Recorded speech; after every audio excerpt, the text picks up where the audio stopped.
С прошлой нашей беседы, посвященной новой коронавирусной инфекции, прошло больше месяца. И, думаю, каждому из нас волей-неволей приходилось следить за развитием событий, которые напоминают сводки с боевых полей. В свете вышесказанного давайте сегодня основное внимание уделим не новостям, а конкретным вопросам и ответам, которые касаются COVID-2019. Здравствуйте, мои хорошие!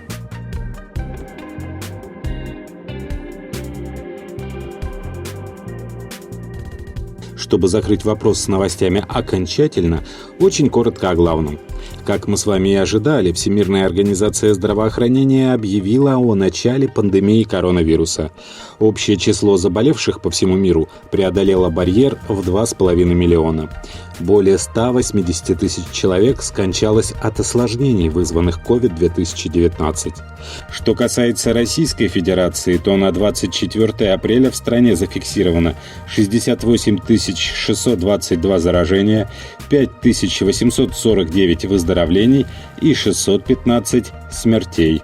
Не может не радовать общемировая картина, где в последние дни четко обозначилась тенденция к снижению количества заболевших. В России ежедневный прирост числа зараженных тоже пошел на спад. Но это, к большому сожалению, лишь временное явление, вызванное снижением ежедневного прироста больных новой коронавирусной инфекции в Москве. Пик заболеваемости по стране в целом еще не пройден.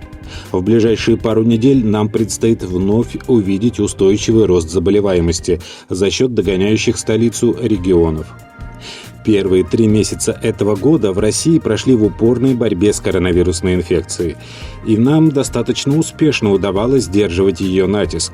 Немалую помощь в этом оказал введенный в стране режим самоизоляции, который буквально остановил намечавшийся на начало апреля взрывной рост количества заболевших.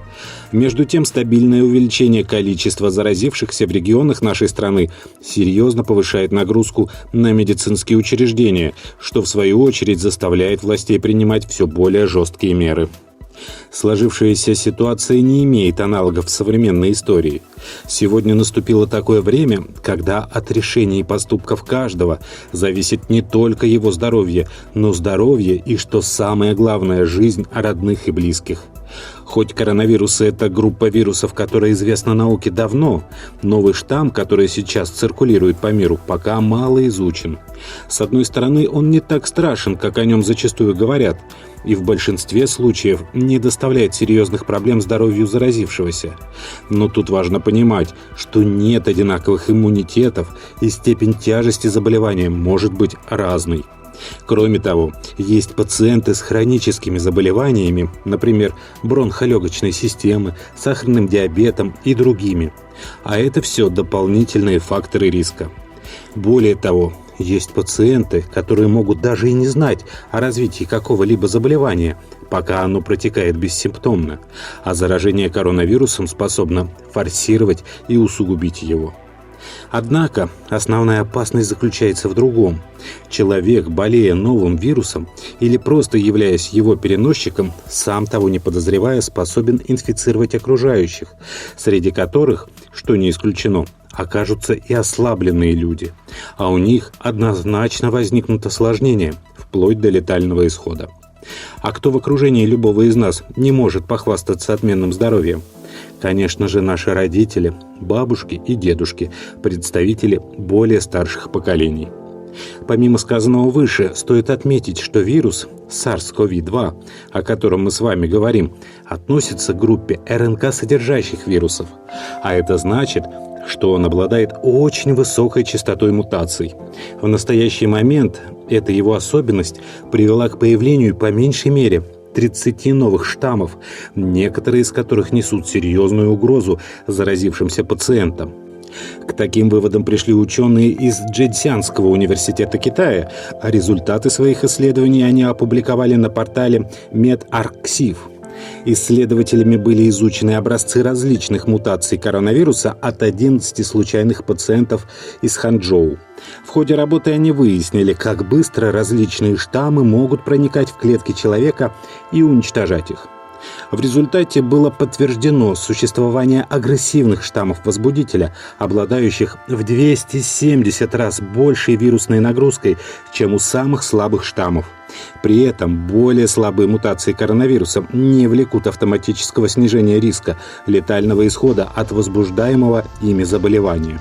А значит, никто из нас или наших близких не застрахован от встречи с мутировавшим и значительно более опасным штаммом COVID-2019.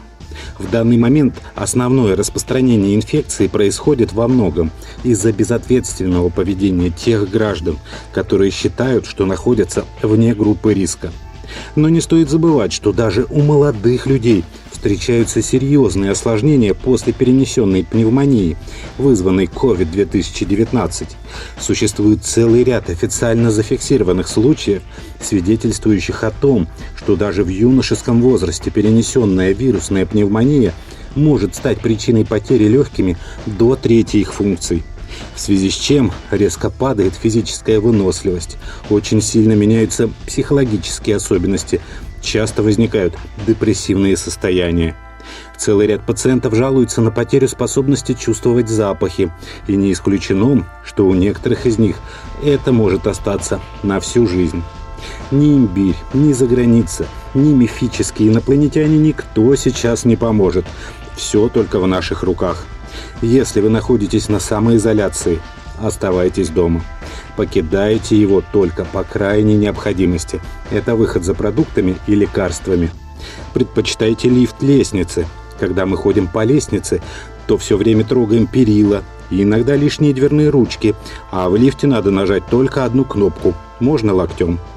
Но в лифт с другими людьми не заходите и к себе не пускайте. При нахождении в общественных местах не забывайте соблюдать дистанцию в 1,5, а лучше 2 метра от других людей. Уважайте безопасность свою и других.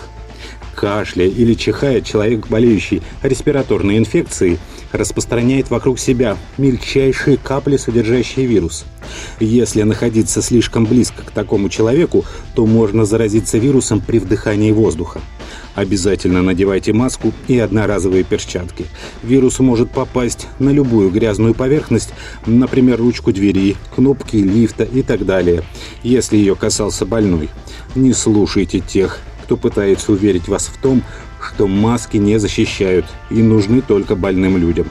Помните, основной путь распространения инфекции – воздушно-капельный. То есть, чаще всего заражение происходит во время разговора, при кашле или чихании, вместе с каплями слюны и выделениями из носа. А ношение маски как больным, так и здоровым человеком снижает вероятность инфицирования в разы. Правильно носить маску, закрывая рот и нос, чтобы она плотно прилегала к области лица. Ни в коем случае не трогайте маску лишний раз руками. Носить маску можно непрерывно от 2 до 3 часов.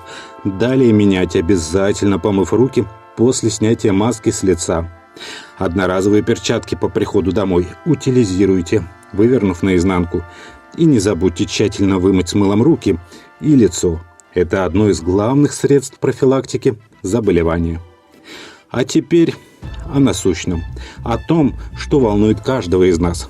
Когда же минет вирусная угроза, и все мы сможем вернуться к привычной жизни? Хоть ситуация в мире и конкретно в нашей стране довольно сильно изменилась с момента выхода прошлого видео на нашем канале, прогноз, данный в начале марта, остается без изменений. А именно, с большой долей вероятности пик заболеваемости коронавирусом в России наступит в конце апреля, начале мая. К лету контагиозность COVID-2019 спадет, и эпидемия пойдет на убыль. Число заболевших с 1 до 10 тысяч увеличивалось в разных странах неравномерно. Так, в США на это ушло 6 дней, в Германии, Италии и Испании 8 дней, в Австрии 15 дней, а в России 12 дней. В 5 странах при этом выявлено более 100 тысяч зараженных пациентов, в среднем на это потребовалось от 15 до 18 дней. Сейчас наша страна фактически находится на распутье.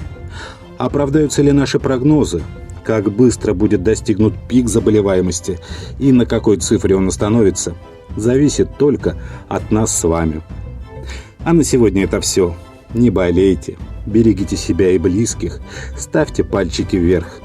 Подписывайтесь на канал «Доктор по соседству» и, конечно, не забывайте заходить в наши паблики в социальных сетях ВКонтакте и Одноклассники, где каждый день выходит масса полезной и интересной информации из мира здоровья и медицины. Здоровья вам!